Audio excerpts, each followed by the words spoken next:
I've had this 455 Rancher Husqvarna for a few years now, and overall it's been a great saw, but it doesn't really oil well, which seems to be a common theme with a lot of Husqvarna saws. Now this saw in particular uses an oil pump that looks like this. I'll get some nice close-ups of this to show you. And these oil pumps, I've changed the pumps, I've changed the hoses, I've done all kinds of stuff and still can't get this saw to oil enough to where it won't wear out my bars and chains left and right. Until I found some guy on the internet that has the answer. Over on the outdoor power equipment forums, I found a guy who goes by Wolverine on there, and he had the answer to all your oiling problems on your Husqvarna 455 Rancher. Let me show you what you need to do following along the same things that he did with my saw to get this thing oiling properly.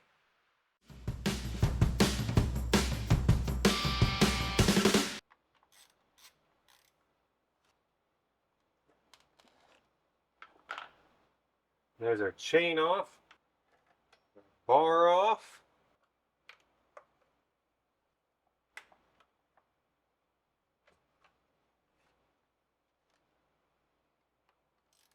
I've got a piston stop here. Locks the piston at the very bottom so that you're not putting unnecessary pressure on anything. There is off with an arrow and a little spot where we can get a punch right here on this off and just go. There's our clutch. Set that to the side. There's our drum with our drive sprocket on there. A little worn, but not too bad. Got a little needle bearing set up there. Plate here comes off. Oiled guide hose out of here. Then we're going to pull this out 5/32. There we have our oil pump. So right here on this back thing here, we've got a little roll pin here.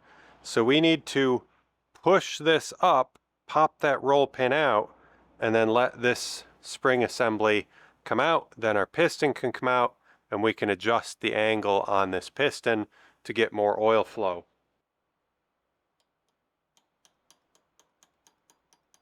Yeah. Roll pin. And that piece comes out. And we can pull our piston out. So there's our piston. Essentially, I'm going to slide the little spring and washer there off, take this and file this down to where it's got a steeper angle on it, because that will give us more throw per rotation, which will in turn pump more oil per rotation. So his measurements, he said he got 16.44 on the short side, and then after the modification was 16.24.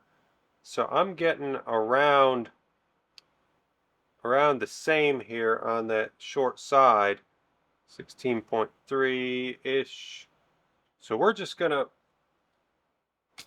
take this and set this up so that I can file on this a little bit. 1610. I'm going to go a little bit further. I'd rather have this thing slinging oil everywhere, especially since I do have a replacement oiler. If it's too much, we can come back and do less on the second one.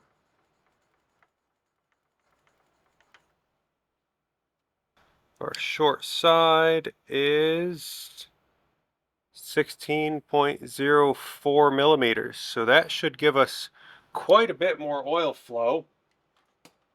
Let's reassemble this thing and see what happens.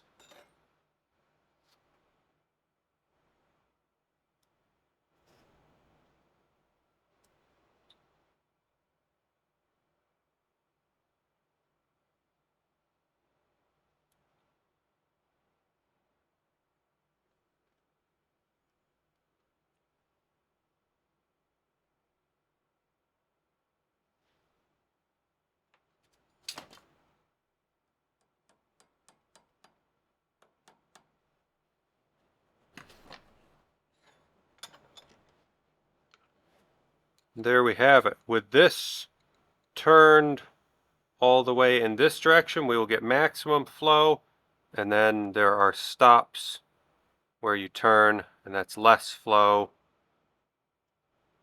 So I'm going to leave it in the maximum flow position, and we're going to put this saw back together and test and see if it oils just a little bit better than it did before. Something else that was mentioned when reinstalling these is to use just a little bit of some sort of RTV, just a skim coat, so that this pump seals good to the inlet and outlet. Otherwise, you just may not be pulling the oil very good. But in order to do that, we've got to clean this up really good so that there's no oil residue on there. Just a skim coat, enough to seal it. We don't want it getting down into everything. We just want it to seal up.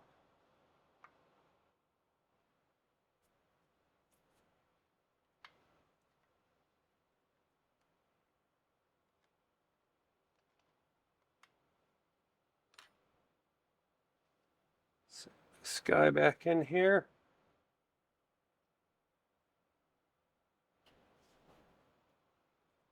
Then we're going to put our plate back on here. Previously I had a little disc on there just to hold pressure on that. I'm going to go ahead and put that back on.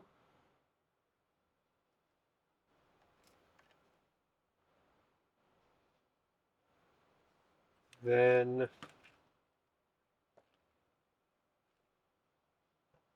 there's a little flat screw. Holds this together.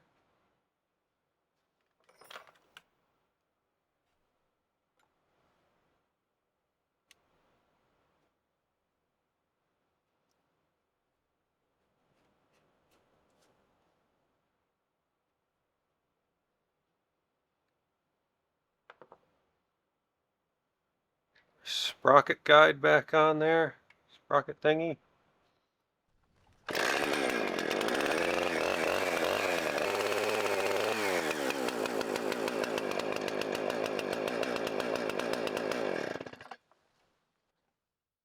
That looks like it's oiling pretty good now. Let's cut some firewood with this thing and see what it does.